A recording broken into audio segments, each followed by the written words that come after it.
All right. Well, let's get to the main course. Let's go into the good guy here. You know, I liked what I think it was Jeff early said. Excited for this one in particular, particularly Gainwell. I haven't heard that one. I kind of like that one, man. So. Jeff goes, I remember asking Ray about him, and all he said was, Brooks is shit. So don't feel bad. Well, there you go. Just picturing that coming out of Ray's mouth's funny. Oh. But guys, Kenneth Gainwell, 3-star athlete coming out of high school. He actually played quarterback in high school. Redshirt freshman last year. Memphis seems to put out like these talented running backs year after year. Got Antonio Gibson, Darrell Henderson, Tony Pollard. That missing one. Who's the other guy? Darrell Henderson, Patrick Taylor. I feel like I'm missing one more. I mean, do we really say Antonio Gibson with 33 carries? I mean, I think he got drafted. Wasn't D'Angelo Henderson or D'Angelo Williams? Wasn't he from Memphis? He was, but that was a while ago. A couple regimes ago, but right, pretty long ago. But yeah, I mean, in a short period of time, I mean, you want to put Coxie in there too. Like it's a crazy amount of talent in a small school. Right. So initially, I saw that, and I saw Gainwell this year, and I'm like, scheme, because you'd think that because Patrick Taylor's been a 1,000-yard rusher just when Henderson was. Henderson has the best yards per carry in NCAA history. Yeah, was it 8 something? Yeah, I think it was like 8.2 offhand. Yeah. I mean, that's crazy. I mean, you think of the best runners ever. I mean, think of Melvin Gordon behind that great O-line. Like, he's better than them, and then you got, Pollard, as you said, and Gibson's had some big games, but, this was the main guy this year. And that's with the 1,000-yard rusher coming back. He surprised me, man. He's a good player. He can catch the ball, so that's huge for fantasy football purposes. He had 51 catches last year for 610 yards and 3 touchdowns. But he also ran the ball for 1,459 yards and 13 touchdowns. So 2,000 all-purpose yards. He's their go-to guy. And they actually line him up in the slot every now and then. So he's a weapon. Jared, was it a little clear when we figured out that I accidentally put Tulsa instead of Tulane? Dude, so these guys send me what game they watched and then the time code for what cut up they want and like whatever about the play, and then I put all these cut ups together for the show. And Garrett sends me all his cut ups for Tulsa, and I'm watching the Tulsa tape. I'm like, dude, I texted him this morning. I'm like, dude, Gainwell's not even in on these plays. Like, what the hell are you doing? And they literally played them back to back. And on the Google sheet, I wrote Tulane, but for some reason, when I texted him what the times were, I put Tulsa because I think it was just because they were back to back games on the list. Yeah. So, real quick before we get into this, I want to look at Gainwell's ADP on this thing. 22. Yeah. 22. So, that sounds about right. Yeah, people are on him. He's not a unknown.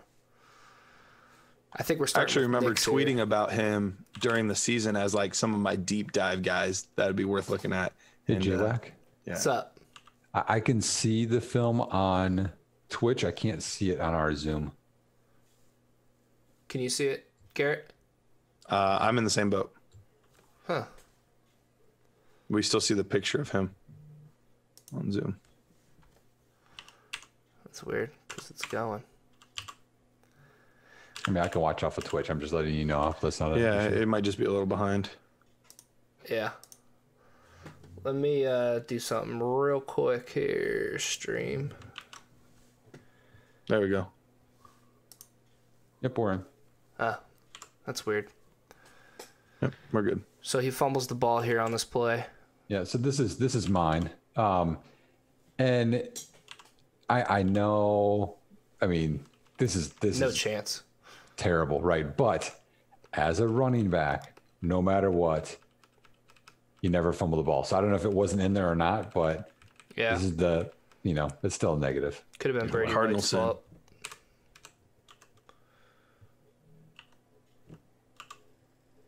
indecision probably led to that. By the quarterback. Yeah, yeah. Mm-hmm. Yep.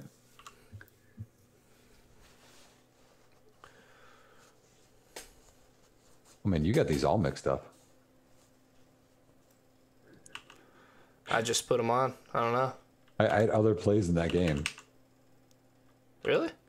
Yeah. Oh.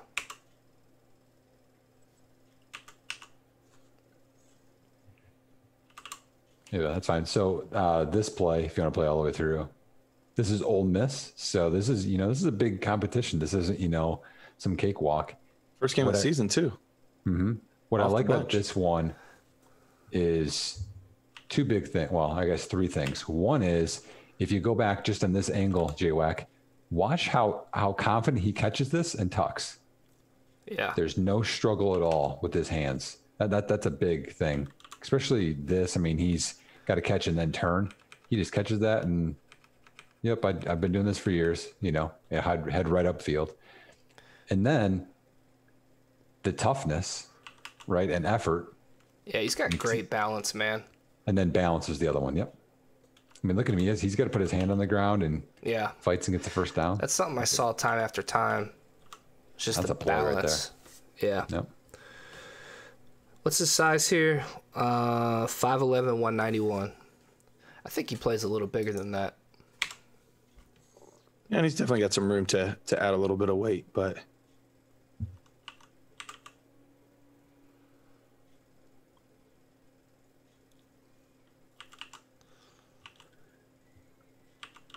what do you guys think I'm going to say is a negative on this play? Should have cut it inside the safety and scored. Here. Yeah, that could be. I got one other thing. I just want to see. You know how I am. I'm always Mr. Negative. I was actually going to say cut it up as well. But he could even potentially bounce it outside of his block with his speed. I'm just really annoyed that he's going to take this defender on and have the ball in the left arm. Oh, that's the thing? That's a big fumble right there. You get the ball right there and you're going to go in with that shoulder? Yeah. He actually does run with pretty good ball security, though. I noticed he's very high and tight with it. Yeah, but I mean, running run at the right arm, but right here, that just, I don't know, it just doesn't seem real risky to me. Yeah. I don't know, it's a little nitpicky. I'm going to start calling that Nick Picky. Go ahead, man. Nitpicky. Hey, I do it with Brooks. I got to do it with everybody, man. Nah, I feel it. Every time a running back doesn't have the ball in their right hand on the right side of the field, I'm going to expect you to call that out. Hey, do you feel bad for my players now, J-Wack? Yeah. Yes. Absolutely.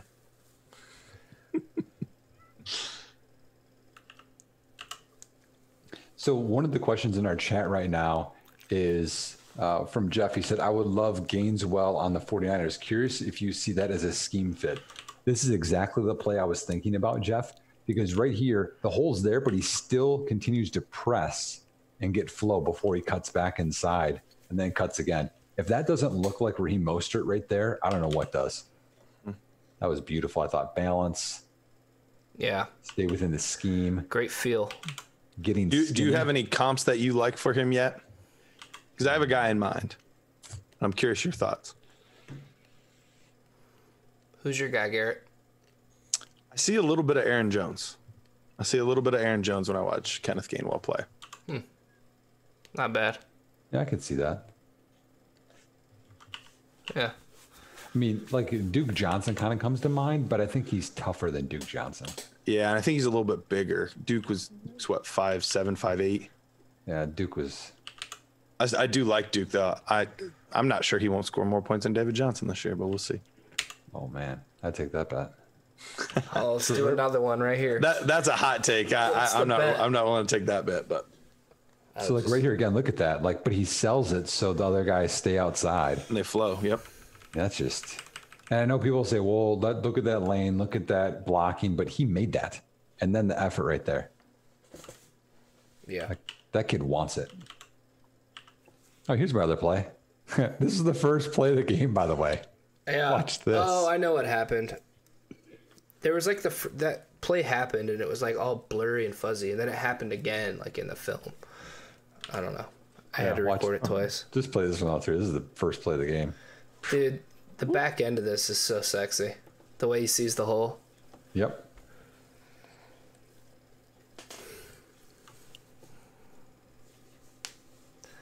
Right now. Yeah, man. That's great vision. Yes, it is. And that's what makes him different, I think, than a lot of other smaller backs, is that he plays within this scheme. That exactly what they were asking before about, thinking you're more athletic than you are. He could go outside here. It's definitely a hold, too, by his offensive line. Yeah, for sure. I was thinking the same. That's in every play, but, and you could say, hey, but that DB may have beaten that that lineman outside, so I'm okay with it. Sure. No, and what's impressive too, when a runner is heading one direction and is able to see the hole that is actually now behind him forming, based on where he's running. I mean that's really good vision. Mm-hmm. Definitely.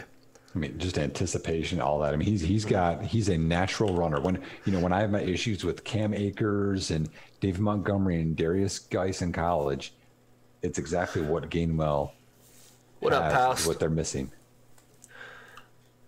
Gainwell's pretty built, man. He's got the lower half. Yeah. And that is something you look at as scouts. Like, we aren't. Yeah. I mean, and just even here, I know this is natural, but he breaks an open field, but then he naturally flows more to the sideline to gain more distance from the defender. That's all the stuff you want. Free fall. Man, look at the Army back there. They're pumped. Look at them. Yeah. What are you laughing? Oh, is this me? This is you. Hey. Dude, Gainwell's so good. Just watch this run. Whoop. Oh, see ya. Yep, see you later. Gets north and south. I love that. He probably could have hit this outside. Maybe scored. But I don't hate it. So let's run that back from I should have let it run, my bad. From the other view. Yeah. So elusiveness, clear, like if he's one-on-one with somebody, he more oftentimes will make them miss, which is huge for me. Did that guy even touch him? I know. Like he juked him twice. He's got a family, dude. Well, and what I love about this too is, they're a smaller school, so they're playing lesser competition often. This isn't their bowl game against Penn State, a very legitimate Big Ten defense. Yeah. It helps to measure when you're looking at more similar competition. Can you go back? I'm sorry, Jay, back to the last play. No. Just this angle. So the other thing I wanted to talk about is right after that, after the juke, watch him accelerate, which talks about his athleticism after that to get up to a top speed again. It's right there, and then he's going again. And look how low his hips are right there as well. He drops his hips right before this part, J-Wack, when he makes that guy miss. Look how low his hips are right there. Yeah. Under control this entire time. I love it. Jeff Mueller says he looks kind of like Breida, but might be my bias. Oh, dude, Breida in college at Georgia Southern was amazing. Oh, I loved him. Talk about Devy back when the people weren't doing Devy, and I was like the only person. Man, I love me some Breida. So he's lined up here down in the slot. I'll circle it here on the monitor. Down on the slot, just a bubble screen. But watch the toughness, the ability to break tackles, and the balance to keep his feet. Bounces off a couple here. Then he carries like 3 more. He's 190 pounds. That's why he runs bigger than he is. And I think if he does put on a little weight and maintains his speed and elusiveness, he's a fantasy producer. I want him on my teams. Nothing was there. Jeez. Yeah. And I absolutely think he's going to be a day 2 pick. It'll be interesting to see if he can come out he can come out if he does come out. So he'll only be a redshirt sophomore. Yeah. So he has the ability to come out if he wishes. We'll see. Yeah, I think he's definitely a day 2 pick as well, Garrett. vision here, this play. Then he runs through another tackle. Temple did not come ready to tackle in this game. I can't wait to watch him and Raymond Davis this coming year. That'll be a fun game. If they play. But yeah, just the ability to see the backside open up here because of the deep penetration by the D-line. Brings it all the way back. And then he gets north and south when he should.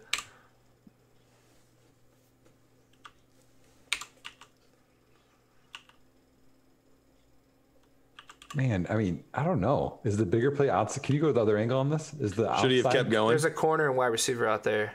Yeah, but there's two receivers out I don't there. have the angle. I don't have the angle on this play.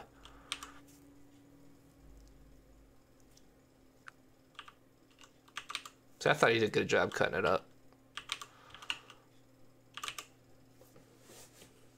Plus I'm he not going to runs his fault him ass because over. well, the difference is this: even though he's smaller and he plays strong, is that he's aggressive. When he makes a decision, he goes, and a lot of runners don't do that, and it makes them more prone to getting tackled. Dude, Temple could not tackle Gainwell. I'm sitting here watching this game like, dude, this guy's a freaking animal. It's the same safety, too. It's great balance there. Dude, he's still better than the Kansas safety, I'm telling you. Yeah, great balance again. Keeps his feet, bounces off 2 or 3 tackles, almost gets a first down. Good vision on this play. And then he makes the guy miss. So Oh. I put this on Twitter the other day. I had to. I was like, damn. It's a beautiful spin move. Like I said, he just has a natural twitch to him, natural ability. One-on-one, like I haven't seen too many guys bring him down. And one of the things I always talk about is that toolbox. I mean, look at this. This is reaction spin move. And he covers the football up. See? Good heady play. Knows he's going down. He's running left, so.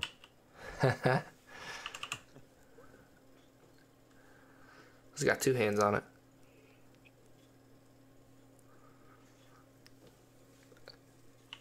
Dude, I could see why Raymond Davis, when we asked him, like, yo, who's the best running back in the NCAA?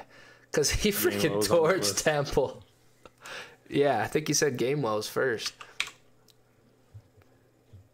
So, I mean, I think this right here is a lesson to a lot of runners, high school, whatever.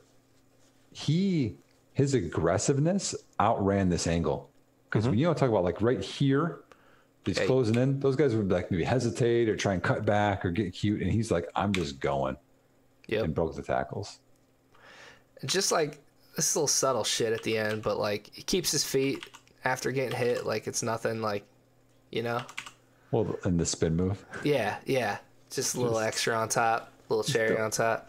Don't even. I love the way he presses it here, though, and cuts off this block.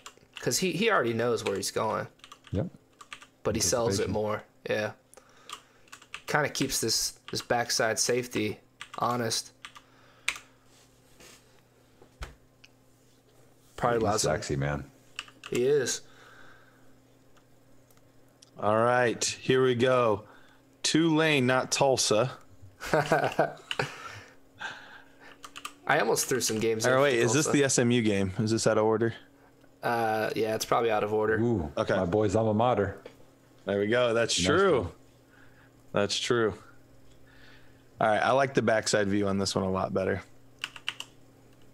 You would say that. I was waiting for that. You guys have made that all night. Under my breath, I'm like, that's what she said, or the whole night. And now we do it for me. All right. Good vision here. Once again, good balance out of a guy that is not the biggest player in the world. Great job following his blocks, sees the hole, breaks the first tackle, and then it's taking 2, 3, 4, 5 guys to bring him down. I really like the balance and aggressiveness that he runs with. He runs low, too, man. He does. He gets his pad level down. He gets his hip level down. That little cut Yep. Well, and one of the things absorbs that one. one of the ways I always describe things too is that he tries to take on half a defender. So right there, that small little cut that he made to go inside of that guy when he went north and south, made it so it was an arm tackle versus taking on the whole guy. he basically, it was a bad version of it, but he basically got high load there and still was able to keep his feet. Yep.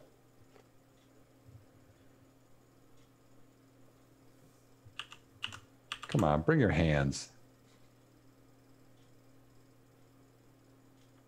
All right, so this was one of my negatives.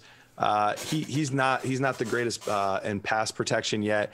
He had a chance to lead block here and just it was weak. It was a very weak attempt.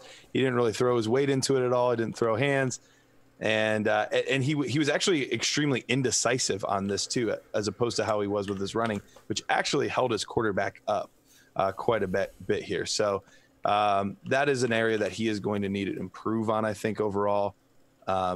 Yes, as a runner, he's great, but I think it's some of those things that he's going to need to work on.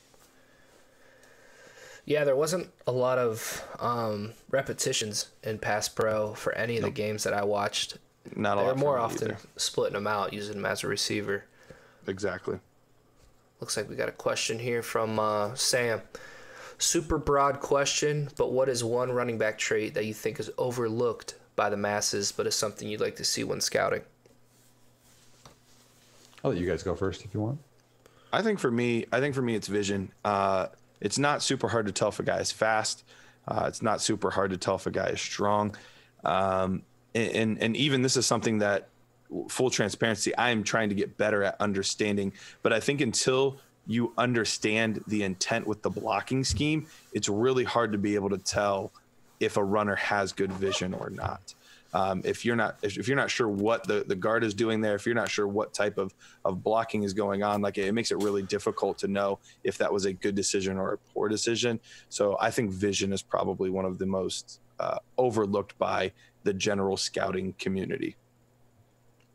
I think that's a really good attribute that you picked out there, Garrett, because like you said, vision itself takes skill to actually grade it, like you have to understand the X's and O's of watching football and knowing what's happening on the field in order to judge it. So vision is a really good one. I would say their footwork and just their overall ability to make efficient cuts. Like earlier we were watching Kennedy Brooks, we broke down Max Borghi, like those extra little steps that takes more time to make cuts and hit holes and stuff. Just makes you a really inefficient runner, and those type of things are going to really keep you back at the next level because everything's just so much faster and the guys aren't taking extra steps. Little things like that. What about you, Nick? No, yeah, those are some good ones. I think mine is a little bit more. I think they all kind of go together, but mine would be just anticipation. We saw Gainwell there set up the safety. When you press a hold, then you cut back. Like anticipating flow, anticipating how this block's going to go is huge for runners. Mm-hmm. And you see when running backs get frustrated and try and freelance, or they try to always hit a home run, it doesn't go well. And those are things, that you don't see unless you really slow down the film. And people are like, oh, well, the blocking just wasn't there for him. That's just such a cop-out because there's so many other things that happen there where, you had talked about efficient cuts, J-Wack. That's part of anticipating.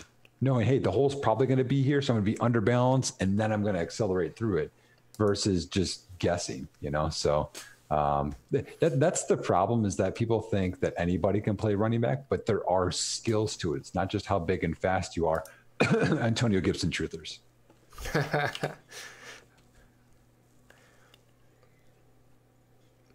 That's the play. They had like 3 angles on that play. Yeah, it was kind of nice getting to see front side, backside, and great catch.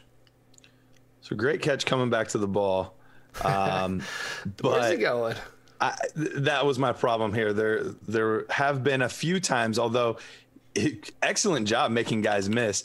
He actually ended up losing 4 yards with all of this. Yeah. And that's some of the stuff where talented runner. I get that that's going to happen at times because he is trying to make something out of nothing. But this was one of those scenarios where it would have been much better served to just get upfield and get the yards that he could.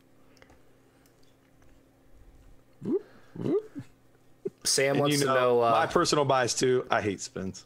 He did it twice. Sam wants to know if you're able to measure coachability, and does that matter at the next level? I think, of course, it matters at the next level. It's just so hard for us to know that. Exactly. That's why it's so hard to grade quarterbacks as fantasy football analysts. It's all between the ears. Well, not all, but 90% of it. Well, I'll give a great example. One guy that I think all three of us were on to an extent pre-draft, Keyshawn Vaughn. Really, really liked his tape, but one of his detriments could end up being his attitude and coachability, and that could be a problem for him potentially getting on the field. So it's not necessarily a miss in the scouting department, but it could just be some of those external factors that we have a really hard time being able to gauge from our perspective. Now, if we're a scout that gets to sit down, interview these guys, all that kind of stuff, we see that. But even I got to see a little bit out of that. And I think with my rose-colored glasses, because of how much I liked him, I took it as intensity when I was listening to him talk. But I think some of that might be arrogance, and some of that kind of stuff. Mm-hmm. And one of the other things that I've been getting a lot more into in terms of my personal racing and, listening, and I do a lot of audiobooks, is mental strength. Because I know people talk about like heart, but really it's like mental strength, like getting the most out of, tough situations, things like that. And that's the same with coaching, because coaches are critical of you. How are you going to take that? Is that he doesn't like me and it's a shot to my ego, or it's, hey, I want to be the best football player that I can be, or however it may be. One of the things that I always look for, and this is Sam asking, I think, is how much a player progresses over their career. Because it's tough. I mean, running back, I think, is one where I don't think you progress as much as, say, quarterback or receiver, but you still can. And are they continually getting a little bit better? One of my big examples is Corey Davis, so a guy that I've been high on if you followed me for a long period of time. Corey Davis, his freshman year, was good. He led all FBS in yardage, but he was a body catcher. Then his second year, he started using hands and some body catching. Then his third year, it was mostly hands. And then fourth year, he beasted. So that's just hands, but you can see a player continually working and developing versus this is just who they are, which I think is what Cam Akers is. Cam Akers came in as a freshman. How much did he actually get better from a skill standpoint? I didn't see a lot. And those are things that are concerning. And are they coachable? Really good breakdown, Nick. So this play here, he's actually lined up in the slot on the right-hand side. Great catch, so here man. we have this dude running legitimate wide receiver routes. Some of these guys do catch passes, but it's only from the backfield. This guy, they lined him up all over the field. And in this game in particular, they split him out quite a bit. And so as you can see now, if I'm grading wide receivers, we can be critical about all this stuff, but he is running a great corner route here. And this over-the-shoulder catch is not an easy one to make. And he was able to do that in double coverage, hold on to the football. He is going to be an absolute threat in the passing game at the next level, not just the running game. That's a bad ball. And that's why he's so valuable. It was. I mean, that ball should be outside. Brady White was not the greatest quarterback. No, I agree. I know other people that struggle with Brady White. Ray J. Wack. Peebles. We're at Nick and I are in an NCAA football 14 Xbox Dynasty. Oh, and is that his quarterback? Yeah, Peebles Champ from DLF. He's out with Memphis. Brady White's struggling, man. Good vision here. Gosh, and that's timing. That's anticipating that whole perfect timing. Gets upfield. But here's what I really like. Do you see that subtle little dip there?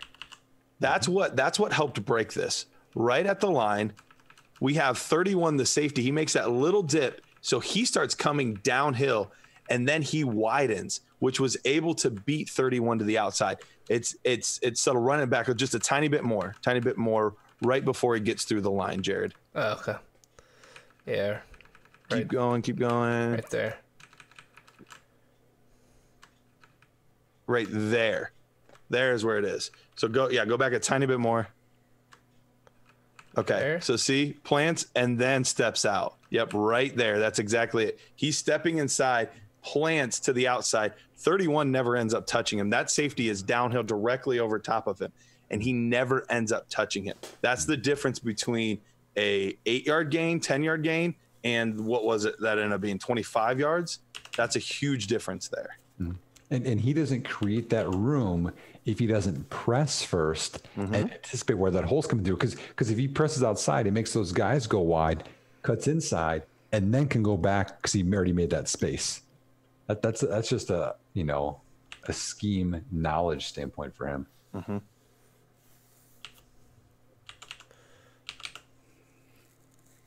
Yeah, he's lined up top here on this play. I didn't mark him. Yep, top of your screen, Top left-hand side of the circle quarterback. him out here.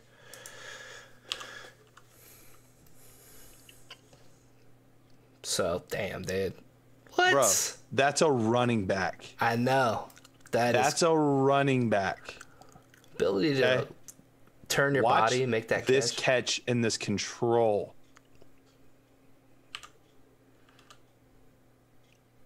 And then the balance to keep his feet and keep going. Break a tackle.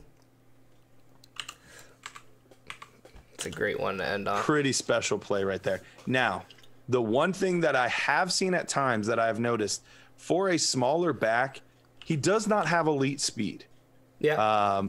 That's for know, sure his only, well, not his only, definitely a weakness. Yeah. It's fine. It's not a concern in any way, shape, or form. Right. But he's not out here with the Chubas and the ETNs out here running. He is much more. He's great with lateral quickness, maybe not the straight down the field, but to be able to make that adjustment on that catch, thrown behind you to make that catch, and then still keep your feet and get upfield. Man, he's going to be used as both a running back and a wide receiver. Definitely. That play was beautiful. Nick, did you want me to show that play? Did you have anything to go over? No, I was in shock more than anything. So let's go through. Where do you guys have him in terms of speed? I'm just curious. My guess is he's probably 4.52. 4.5, mid 4.5. 4.55. Okay. Yeah. Yeah, like I was thinking between a 4.48 and a 4.52, that range. Okay. Yep. So I think we're all around the same range. Close. So looking at some C to C ADP Superflex, Gainwell right now 1, 2, 3, 4, 5, 6 running back off the board, going in front of Kylan Hill and Journey Brown and Zach Charbonnet. So I think all He three should of definitely us, go ahead of Hill and Charbonnet. all three of us definitely are taking Etienne, Hubbard, and Najee over him, right? Correct. So Max Borghe's going ahead of him. I would not take him. I think all three Is of he us. really? Yeah. According to this. I mean, Okay. it's only like 5 drafts. Here at last. So I'm sorry. That was disrespectful, but Brees Hall, who's more. not eligible for 2021. I'm taking Gainwell. Yeah, I'm taking Gainwell Over too. Brees? Yeah. Ooh. Now, to be fair, I have not done enough in-depth study on Brees yet. Ooh, Brees Hall's nice, Brees. but I think I'm just taking him. One, Kenneth Gainwell is definitely going to catch You get an passes at extra the year. next level. Yeah, and you get an extra year. He's if he declares, could be in the same draft class for all we know. I mean, he was a freshman, redshirt freshman, so. But I always give a slight edge to a guy that's a year ahead. So, I don't know who we're breaking down yet next week, but we definitely need to get to Journey Brown soon. I think that's clear. But yeah, I mean, he's going around 22. Well, I think next week we're bringing Vic on, so we'll probably be doing wide receivers next week. Sweet. Yeah, we might have. But maybe you the guys week after vote that on we can do Journey. Yeah, definitely. We need to get to like Amon-Ra, St. Brown. We haven't done him yet. Sage Surratt. We haven't done him yet. Those are 2 guys we could definitely do.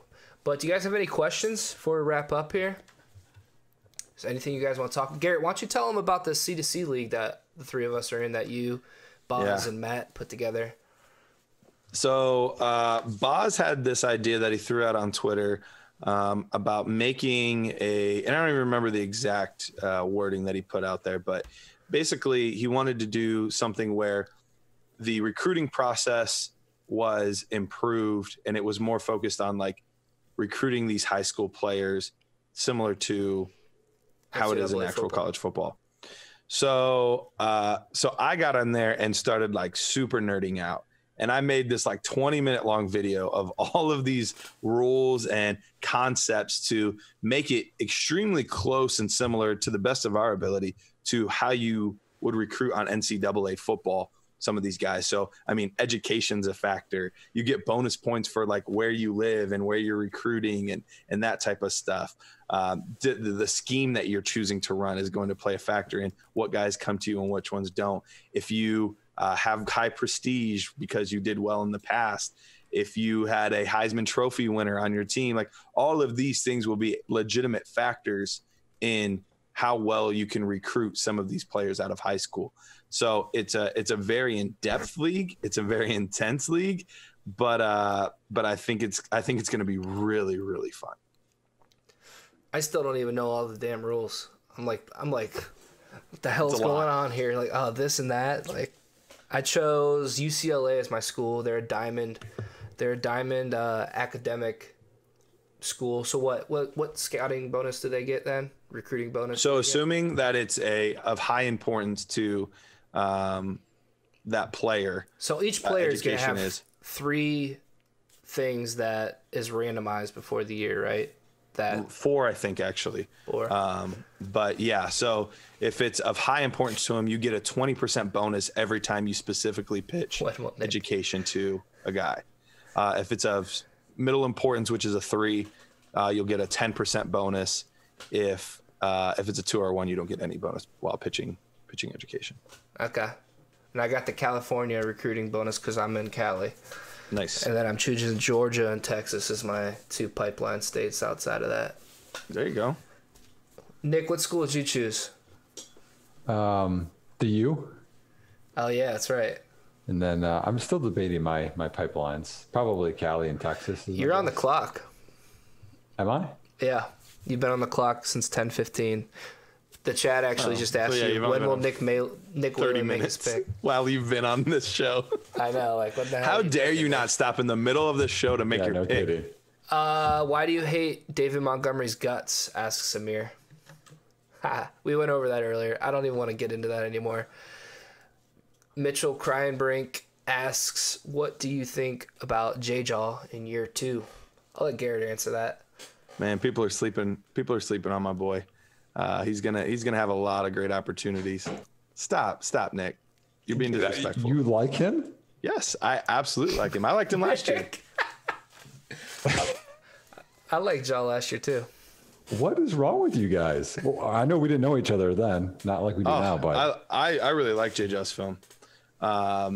Especially as far as like a contested catch guy, when you're looking at like end zone possession, really good hands, late hands specifically. He was great with late hands, boxing out just like a basketball player.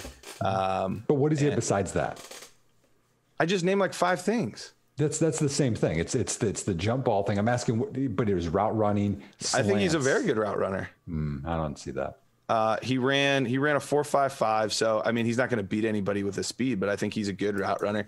And here's the thing. He was trying to learn three different positions last year while playing hurt. And he's going to have every opportunity in the world this year. I think he's a great sleeper. To me, when your team I do have to get going, though. I literally have people waiting on me downstairs. You can finish real quick, and then I really got to get going. Well, to me, when your team drafts that same position, it's an alert. Nick. So you think of the 49ers, they drafted Hurd and Debo and then Ayuk, and I was very anti Pettis, which people were pro. But when you see what the team does, and then you see what the Eagles did in terms of getting Jalen Reagor, they play completely different positions. I'm just saying it's a red flag for his fantasy potential. But who else is there that threatens him? They're tight other ends. Than Jalen Reagor. Their tight ends are number 1 and number 2, basically. No. Wide receivers. What other wide receivers are threatening him? Yeah, we're talking about fantasy football, are we not? Yeah, I'm saying he is going to be a starter for their team, and he's free. But what's the upside? He's going to be the 5th. What other starters are there? I'm still waiting. Tight end, wide receiver with Reagor. What other wide receivers? Sanders, and then this guy? What other wide receivers are going to threaten his starting job? Reagor, Deshaun Jackson. There you Okay, go. a guy that's 35 years old All right, and can't stay shut healthy. the fuck up. Well, I don't understand. How many targets is he going to get then? You're pumped about how many targets is he going to get? I wouldn't be surprised to see 80 targets, 75 targets. I don't think he gets there. I think he does. Ertz gets 120. Goddard's going to get 80. Rager, they're going to feed him probably 90, 95. Sure. Sanders is going to get a bunch. I mean, I just don't know where it's going to come from. Well, we'll have to talk more later. I legitimately do have to get going. That's fine. I can answer more of these questions. All right, if you want to go. everybody. All right. Sounds good. I'll see you guys. See you, Garrett. Over here, one of the questions, I actually like this one. This one's tough, was how do you help an athlete work on vision, more reps on the field, film, etc.? I think that's really tough. So, one of the things and that I talk about in terms of, you have to increase your toolbox as a player. So vision's a combination of scheme, as Garrett had pointed out, J-Wack had talked about balance and your efficiency with your cuts. And then it's also anticipation. So that would be knowing the scheme, knowing the defense. I mean, Frank Gore's talked a lot about what he does is pre-snap reading defenses, seeing techniques, seeing what's maybe going to happen, where are the safeties at, so you know where your cutbacks are, all of that stuff. So I think that's a knowledge thing. And then it's reaction. And sometimes players don't react in good ways. So those are things that you just have to rep over and over and over again. Do you have anything else on that, J-Wack? I think a lot of it comes down to some guys are just naturally good at it too. Mm-hmm. And it's stuff that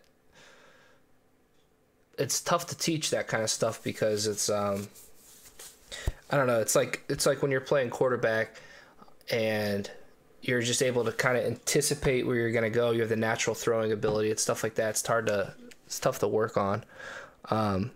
Hey, by the way, side thing here. Nate and I are about to play each other in NCAA football, Nick. It will be streamed live on twitch.tv/jwack. I don't usually Twitch other than that, just for the league to watch. But if anybody wants to come by and hang out and watch me play some NCAA football, feel free to come by. J-Wack's going to get it. Let's see what else is on here. How's my foot doing? Mitchell, I appreciate you asking me that. My foot is probably, I'd say 90%. I don't have shooting pain. I have soreness. I've had more soreness this week than normal. I'm not quite sure why. But I'm able to get my runs in. I always run on grass if I can, really cushiony shoes. About 2 months ago, they said it could be up to 6 months until I'm pain-free. So I would say probably within the next month, I'm going to get close to pain-free. So I'll be pumped about that one. And then why do I hate David Montgomery's guts? I just don't think he's a good player. And what's interesting is in our league that J-Wack had talked about, I'm going to pull him up right now. Chris is in our league, and Chris just tweeted about this, and I liked it. And it says, let's make something clear here. We don't dislike fantasy football players. We dislike their ADP. If David Montgomery had a cheap enough ADP, I would buy him. But he doesn't, because people think he's something that he's not. I don't think he's a great football player. I don't think he's a great fantasy asset. So by a lot of the traits, and people were gaga and hyping him last year, and he didn't pay off dividends. So what's your argument against the volume that he's likely to get this year? Do you think there's someone there that's going to eat into his workload? I just think he's so inefficient that he might not be guaranteed this volume that everyone thinks he's going to get. Yeah. I mean, he averaged 3.54 yards per carry when we don't count week 17 when the Vikings didn't have Anthony Barr, Everson Griffin, Harrison Smith playing. They started, I don't know who at quarterback. They didn't start Kirk Cousins or Dalvin Cook. But they don't have anybody there to compete with him. Like, he's the best running back there. Does it matter? He's definitely the best running back in the running back room, though, so you're going to play your best guys. Is he? I think so. I actually don't hate David Montgomery as much as you. I liked him coming out, but I definitely see what you point out, and I think you're correct. So I just think he might have the volume this year where, like we made our bet earlier, obviously I think he's going to be a top 24 back. But, I think your points are valid with his inefficiencies in running the ball. And, I understand that the O-line isn't great, but as a coach, if you average 3.54 yards per carry over a season, that's a red flag. I don't care what your line is. You got to get at least a 4. And then if he starts the year that way, why aren't you going to give Cohen or Ryan Nall or Artavis Pierce more carries or a shot, or sign Lamar Miller, as somebody said? Amir, I'm a Bears fan, first off, so I watch every game. So yes, I know. Well, you say terrible, but you can go on Twitter. I've outlined 15 to 20 plays where Montgomery's doing wrong things that decrease yardage. The other thing that is wrong for David Montgomery is he doesn't have the burst and speed to pick up big chunks like some runners can. That's something that, really helps some fantasy. He's not going to be Chris Johnson or anything like that. But when you can't get 50, 60, 70-yard chunk plays, he gets caught from behind often. That's going to hurt your fantasy value. You have to be efficient with shorter runs. And to the point of the Bears O-line, I don't know they're going to be that much better this year. They signed one guy who was just a guy with the Seahawks to compete at right guard. They're returning everybody who disappointed. Sure, they're going to change up Whitehair at center and Daniels at guard, which helped out better towards the end of the year. But, there's a lot of underachieving going on there. So unless you think the O-line coaching change is going to make a huge difference, I don't know that line's going to be like top 10 or anything either. It could be very mediocre. You think Foles is the starter for sure? With COVID, it's a lot more of a question mark, but Foles is guaranteed the better quarterback. Yeah. And that's a guy that's sorry. No, go ahead. That's a guy that's been falling a lot in super flex leagues, of course, because that risk is there and involved. But I think he's if he's the starter, I think he's actually a pretty decent play in super flex leagues. Yeah, and I've been gobbling up Foles in a lot of leagues because people forget he had 26 touchdowns and 2 picks. Yeah. In Chip Kelly's second year in the league. And a lot of those concepts, I think, are what they're going to use, RPOs, things like that. Big dick, and then he had 2 different stretches towards the end of the year with the Eagles filling in for injured Wentz. Oh, yeah. Took him to the Super Bowl, man. Yep, and playoffs. And people forget about that. They act like that stuff doesn't happen. I mean, dude, he Mitchell was Trubisky, ice in his veins during that playoff run, man. Right. Making throws. I was like, damn, Foles is good. Mm-hmm. Yep, he set a couple NFL records, too. He had like 400 some yards passing in an Eagles regular season game. The next week, he had like 21 straight completions or something. Yeah, he's crazy. Yeah, I don't know. I know he doesn't get the love from everyone else, but I think that he's better than Trubisky. So. Yeah, and I think he's a good match for what they want to do on offense there. I mean, that defense is so good, and they added Robert Quinn opposite Mack, which I think is a huge signing. I didn't know that. Yeah, I think they only need their offense to become a little bit better. Robert Quinn looked good last year. Oh yeah, he did real well. Yeah. Eddie Goldman's withholding the season though. That's going to hurt him in the interior. Yeah. All right, man. Well, I'm going to run here because I got to get ready for this game. Are you going to watch the stream? Yeah, I probably will. All right, cool. All right, guys. Well, appreciate everybody joining tonight. Next week, we'll be back for episode 23. We're going to be breaking down some wide receivers. And if you'd like the chance to help us decide who we're going to watch, pay attention to the YouTube channel because we will have a poll or a discussion on there where you can request who you want us to see or who you want us to break down. But yeah, until next time, we'll see you next week, 9:30. Thanks.